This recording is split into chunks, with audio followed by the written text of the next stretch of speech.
A new episode of the podcast, a special episode, a couple things. The topic, the story, rough start. Story you need to know coming up in just a couple minutes, and it's personal stuff. So we will see how that goes. I've got no big outside the podcast news today. Today is episode 200 of this run of the podcast. And so I had been going back and forth on how I wanted to approach this episode. Did I want to do this with someone? Did I want to do this alone? Did I want to do it with multiple people, make it a super long episode? And I just settled on for 200, doing the episode with me sitting here, a short podcast. And I think it comes from the fact I've been thinking a lot about podcasts lately. I just love them so much. And I was thinking about my run of podcasts. Started in 2005, and I've done this before, so bear with me as I rehash a dead horse. Started in 2005 with iSean, did probably 30 episodes, 30 to 50 episodes of that, where it was just a podcast for my buddies Ryan, Scott, and Jake. So 3 people, podcast for 3 people. Did that, and then did the Sean Whitmer podcast from about 2007 to 2010. Probably did around 200 episodes of that one. Then I did a long run from 2010 to 2015, Sean Whitmer podcast again. One of these was called Sean's Life podcast. I think it was this one. So I think it was Sean's Life, and I did that for about 4 or 5 years, and I bet you I got to between 200 and 500 episodes on that one. More close to, I was probably more close to about 400, 500. So then there's this run that made it to 200. So I should be way better at this than I am. I should have hit the 10,000 hour mark a while ago. And I'm not great at it, but I think it is still the most fun medium for listening. It's so funny because I love radio, and I grew up loving radio. Just loved it. In Venezuela, they didn't really have a lot of radio stuff, but there would be cars that would drive around playing the radio on loudspeakers. It was their job. It was so weird, such a weird thing. You'd hear like the radio and people announcing on the radio from loudspeakers in cars. So you get these great radio announcer guys doing commercials super loud. You'd hear it inside your house from outside the street. I don't know. It's just wild. It was weird. Doesn't make any sense to me. It's hard to explain because it doesn't make any sense to me. And I just thought it was so cool. I thought that was awesome. And then I fell in love with it when I moved to the States. So I love radio, and I love talk radio. So I always thought it was cool when podcasts came out. It just made sense to me to really dive into them because I was getting the thing I liked, the talk radio thing, just right there whenever I wanted. And I just thought that was so cool and started doing it. And again, I wish I was way better at it. I wish I had gotten better at it over time. And it's so funny because having done this many episodes, I still ask the question once a week to everyone who listens, hey, what do you like? What don't you like? Do I need to focus just on sports? Do I need to focus just on entertainment news? Do you want me to focus just on personal stuff? Do life stuff? What do you want? And I still ask that question. And it's so funny that I have not pinpointed that. And I think it's because I like all this stuff so much. I just consume so many different podcasts, right? I consume a lot of them. Most of the day I have my headphones in when I'm working outside of the actual morning show, Jay and Kevin show. I'll put my headphones in and I've just got podcasts going, whether it's a sports podcast, whether it is one of my video game podcasts, whether it's the guys from my brother and me and their podcast, their funny podcast, their Adventure Zone podcast. There's something going on at all times. I really appreciate the medium. So I really thank everyone who's listened to this one because that's really cool to me. And it's really nice of you to spend, 10 to 30, 40 even sometimes minutes of your day listening to this. And again, the goal of it is to bring happiness to somebody out there every day. Hopefully every day, at least one person is happy because of this podcast. That's the goal. Either gets you a laugh or puts a smile on your face. We fail at that a lot on this podcast. So to episode 200, it's cool. And I am thankful for the support that I get for doing this and the people who hit me up on Twitter and Instagram or text me and say, oh, I enjoyed the episode, or I didn't enjoy the episode, but it was fun that I get to argue with you. And here's the things you're wrong about. I love that. Absolutely love that. Okay. Episode 200. It's only more from here. And see, now that I'm doing this by myself, I probably should have done this with Anna, or I probably should have done this with Brandon, because the thing you need to know today, here's why I didn't do this one with Anna, because I do want to brag about her in a second. So I kind of didn't want to do that with her sitting here because I know she wouldn't love that. But the thing you need to know, this weekend, we did it. We got tangible copies of the game that we made. My buddy Brandon, my buddy Tyler, my buddy me, we made a card game. We made a game. And this Friday was one of the weirdest, coolest, most unique experiences of my life, because I grew up making games. As much as I've podcasted, it's not close to how long I've been making games. My mom always laughed when I told her we were making this game and actually officially making it. She started laughing and goes, well, this will be fun because I've been playing your made-up games since 1984 when I was 3 and 4 years old, and I was just creating games out of paper for my mom, where she would be doing something in the other room and I'd call her in and she'd be like, what's going on?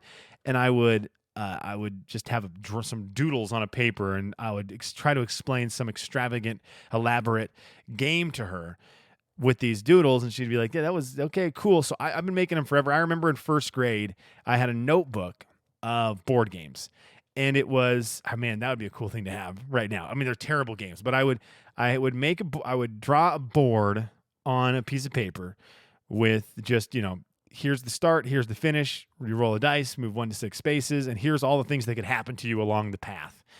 And made little playing pieces for all these. It was what I did all the time. It's what I did on all my free time, not paying attention in school growing up.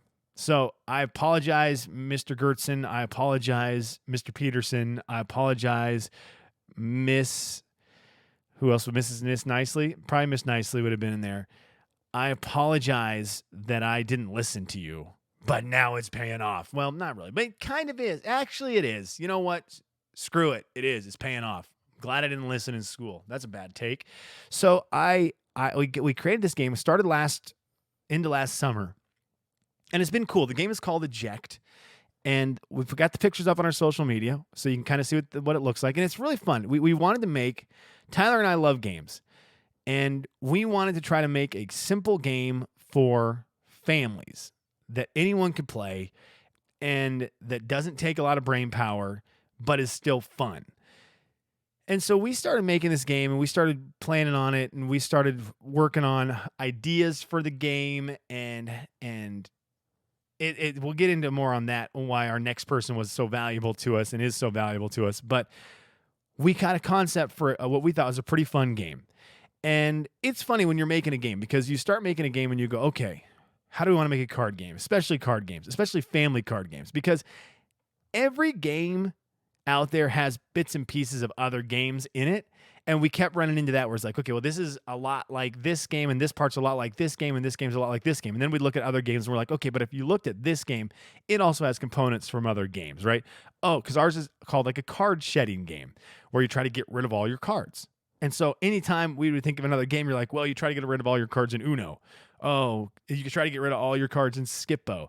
And so you think of it, and that starts to get frustrating. Where you're like, well, is it too much like that? And you're in your own head all the time when creating it.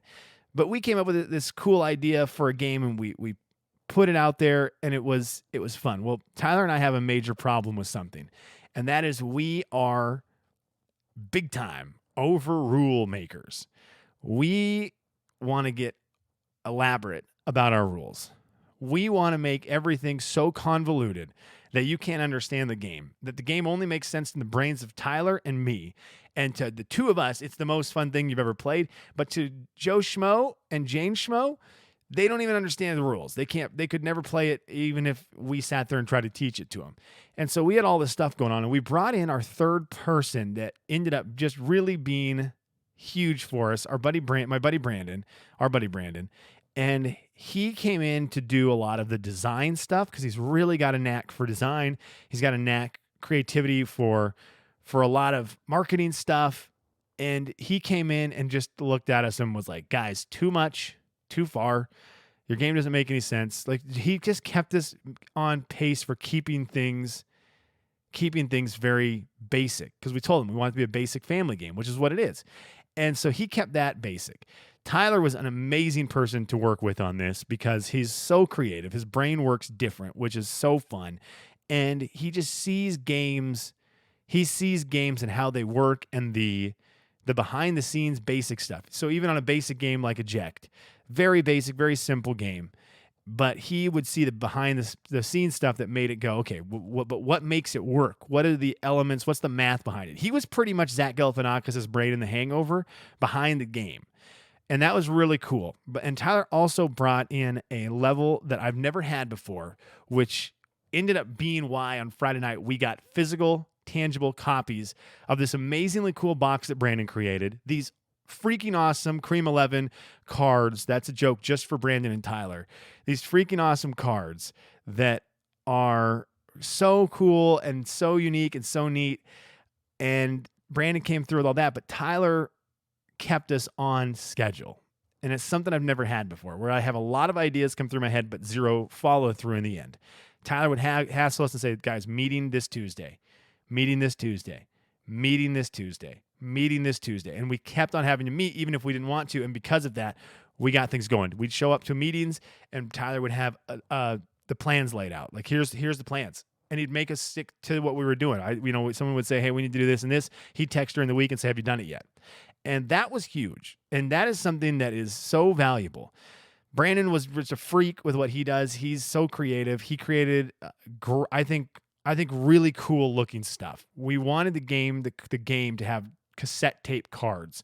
And Brandon created a really cool looking card. He created an amazing box. The artwork on both sides of the cards is fantastic. He never ceased to amaze Tyler and me on what he did. And then I got to give a huge shout out to my wife, because my wife was so supportive in all this. Because I don't know how many times I've told her something was going to happen, or I was going to do something. I didn't follow through on it, or I did it for a couple days and just it never panned out. And she's always supported me on those things. And so when I said this to her, I mean, this is just me saying another thing she's going to put her support behind, that I imagine she, in the back of her head, is going, okay, I'm going to support Sean in this, but it's probably going to fizzle out, but I want to be there for him. I want to be pro this, even though it's going to cost me time. And we have a child, and I'm meeting every Tuesday night with these guys starting at like 6:30, 7 o'clock. And that's going to mean that she's by herself with Olivia at the end of the night. And she never complained about it. She only supported it. She kept asking questions about it. She was interested, which kept me excited about it. She was and is awesome. And I don't know. You fall more in love with people the more you know them. And that was one of the things for me where I'm like, this girl is so special and so cool. And I'm very lucky to be around her and be with her because of that. And so I don't know. She's really cool. Anyways, what is this becoming? This is becoming my Oscar speech. We don't even have the game out yet. I just wanted to let you know it's out, or it's physically, there's a tangible copy of this. It's called EJECT. We're working now, the status of the game. And I want to talk more with Brandon about it this week, because we want to do some stories about it. But it's tangible. We have a copy. We want to play it with a bunch of people. So please, and hopefully we can get a copy in your hands so you can try it out. Because this stage now, we're going to try to find a couple people who can play games, and we're just going to play the heck out of it. We're going to play with the cards we have. We're going to see what we got. We're going to just test it a ton. My parents took one of my copies this weekend. They played it with their friends, and then they just wrote back down a bunch of feedback, which was so cool. So that's the stage right now. We're just play testing it like crazy. But there is a game. It is in a tangible box. I have been creating games for 35 years, and I finally have one that was professionally made and it has actual cards to it, an actual box, actual rules, and it's there. It is such a weird and cool thing. I'm excited to get it into anyone's hands. I'm excited for it to be available. It will be fun, and there will be tons more about the game EJECT, of course, over the next couple of months as we tell the story of what it's like to create a game. Because that's kind of what I want to do every now and then on the podcast, because it's really weird. It was a fun process. Okay, this podcast was episode 200. Remember at the beginning when I said I'm not getting better at these things? If you didn't believe it, there's some pudding, and the proof is right down there, right in the middle of it. Here we go. That's it for today. Be back tomorrow. Have a great Monday, everyone. I'm trying to see where we're at. We're trying to get to 200 reviews for the podcast by the end of the year on iTunes. And we're at 67. We've been in the 60s for a couple weeks now. A lot of weeks. So we're at 67. So a little over 30 away, 33 reviews away. So if you haven't yet and you could do me a solid, head over to iTunes, hit the review button. I'd love that. Tell a friend about it. Maybe they will at some point. The goal is 100. I need goals like that to keep me going. So it's very personal. If you don't go hit the review button, guess what? I don't really care because it's nice that you listened and I don't need you to do 50 million things for me. I just appreciate you listening. Thanks so much. Have a great week.